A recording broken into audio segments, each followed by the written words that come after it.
Alright, this is my third time recording this, and if it doesn't work, I'm going to scream. Everyone has cards that they desperately wanted to put into a deck, but just couldn't. Either it doesn't fit in that specific deck that you're building, or it's just below the power level of your playgroup, or the card is just objectively bad, but come on, it's so cool! Good evening, darlings and deviants. My name is Lucy, and I'm just a little loony. Today I'm going to go over the top 8 cards that are like that for me. I have tons more than these, but these are my top 8.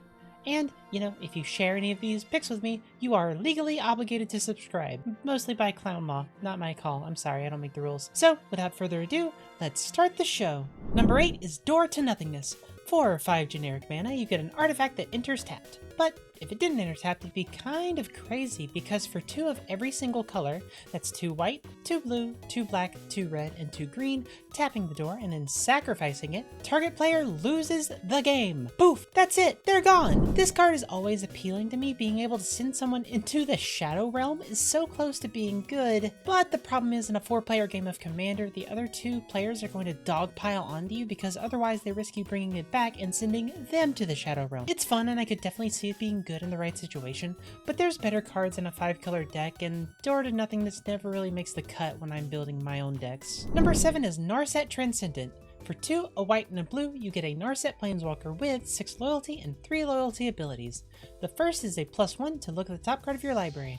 If it's a non-creature, non-land card, you may reveal it and put it into your hand. Then there's a -2 to, when you cast your next instant or sorcery spell from your hand this turn, it gains Rebound. Rebound, in case you didn't know, means you exile the spell as it resolves, and you can cast it again at the start of your next upkeep. Finally, she has a -9 with, you get an emblem with, your opponents can't cast non-creature spells. Narset is super cool, giving any one of your sorceries or instants an extra use. You could wipe the board on your turn, have the spell on Rebound, and make sure it's wiped when you start your turn. Or just draw a bunch of cards. Or remove multiple threats on the board. You know, stuff that white and blue like to do. Her +1 is nothing to sneeze at either, giving you fuel for her second ability, and netting you some form of card advantage. The problem is, I would rather play her in like a Super Friend strategy. I don't really like playing her on her own in like a Spell Singer kind of list. And those are divisive to say the least. Either she's amazing, keeping the board clear, keeping threats in check, and drawing you cards, and locking your opponents out of spells, or she's dying immediately because of that scary ultimate.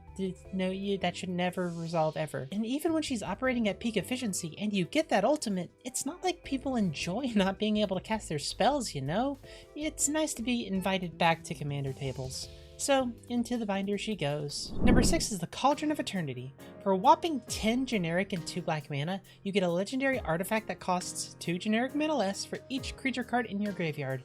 It also has, whenever a creature you control dies, put it on the bottom of its owner's library, which makes sense because of the last ability. For 2 and a black, a tap and paying 2 life, you can return a creature from your graveyard to the battlefield. This card would be fantastic if you didn't have to shuffle back in your creatures. A good thing about Reanimator strategies is that you can loop the same massive threat over and over again. It's very rare that your graveyard is just absolutely filled to the brim with super big creatures that you want to bring out, and having them be shuffled back in makes things very awkward when you're trying to play a Reanimator strategy. Plus, there's just some better effects like this that do this, but just infinitely better.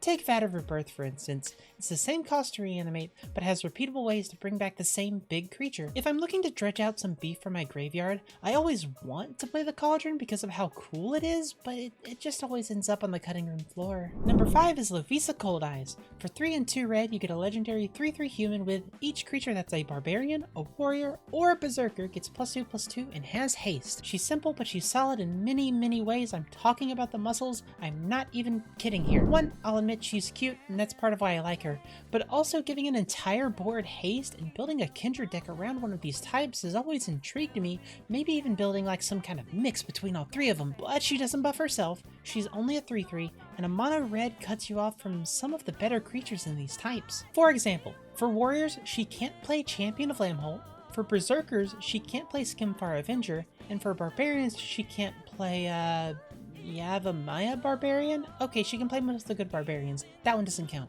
Maybe for a lower power Kindred deck, maybe. But unless Wizards gives her a facelift, I don't think you'll see her at modern Commander tables anytime soon. Number 4 is another blue-white Planeswalker, and my obligation to put an Infinity card in every video I make. It's Space Bellerin. For 2, a white and a blue, you get a 3 loyalty Jace Planeswalker with 4 abilities. The first is a passive, Space Sculptor. Space Bellerin divides the battlefield into Alpha, Beta, and Gamma sectors. If a creature isn't assigned to a sector, its controller assigns it to one. Your opponents assign first. This sounds more complicated than it actually is, and less dramatic than I made it sound. Basically, you put your creatures into 3 different parts of the battlefield, and it only matters if Space uses one of his other abilities. For example, his +1 is creatures in each sector can be blocked this turn only by creatures in the same sector. His -1 puts a +1/+1 counter on each creature in the sector of your choice, and his ultimate -5 destroys all creatures in the sector of your choice. Space Bellerin is really cool and does something no other card can really do, and I love his art, but he's a vulnerable planeswalker that makes things awkward for everyone. You gotta explain the rules, hope he doesn't die, and then all you get is maybe make some creatures unblockable for a turn? Maybe a small +1/+1 counter buff? You're not really gonna get to the destroy all creatures because they're just gonna blow that up. He's got a lot of cool play to him and looks awesome, but I can't really find a slot for him in any of my decks, sadly. Number 3 is Melek Izzet Paragon. My boy. My precious boy. For 4 generic, a blue and a red, you get a 2/4 legendary weird wizard. When he's on the battlefield, you gotta play with the top card of your deck revealed, but you can cast instants and sorceries from the top of your library. Still gotta pay the cost though. And finally, why he's so expensive. Whenever you cast an instant or sorcery spell from your library, you copy it. You may choose new targets for the copy. Melek was the first commander deck I built from scratch. He'll always have a special place in my heart, but I know he's a bit too expensive. There's better spellslinger commanders nowadays, and a 6 mana 2/4 that needs more mana to do anything and needs something like a Brainstorm or a Scroller Act to set up properly. He's just been power crept out and I struggle to find a spot for him. Number 2 is Quicken. It's 1 blue for an instant that draws you a card. Simple, sweet, and to the point. It also lets you cast your next sorcery spell this turn as though it were an instant. Quicken is a simple cantrip that lets you get up into a bunch of shenanigans, and I really like it, but there's tons of things that give flash to everything nowadays, or that just let you cast your sorceries as instants by default. It being only a one-off is kind of meh, and only lasting until end of turn it's so fun. I love casting things when I'm not supposed to be able to, but we have so many ways of doing that now, and Quicken's just gotten worse and worse every time. This is purely in a pure casual commander sense. I'm sure quickening an Ad Nauseam would be pretty rad, but I'm not super well versed in CDH, so Finally, number 1. The pet card of all pet cards, Spell Twine. For 5 and a blue, you get a sorcery that lets you exile target instant or sorcery card from your graveyard and target instant or sorcery card from an opponent's graveyard. Then you copy those cards. You can then cast the copies, if able, without paying their mana costs. Finally, you gotta exile Spell Twine. This card was honestly right alongside Melek and Quicken when I first started playing Magic as cards that I absolutely adored, and honestly, if they didn't exist, I probably wouldn't be playing Magic to this day.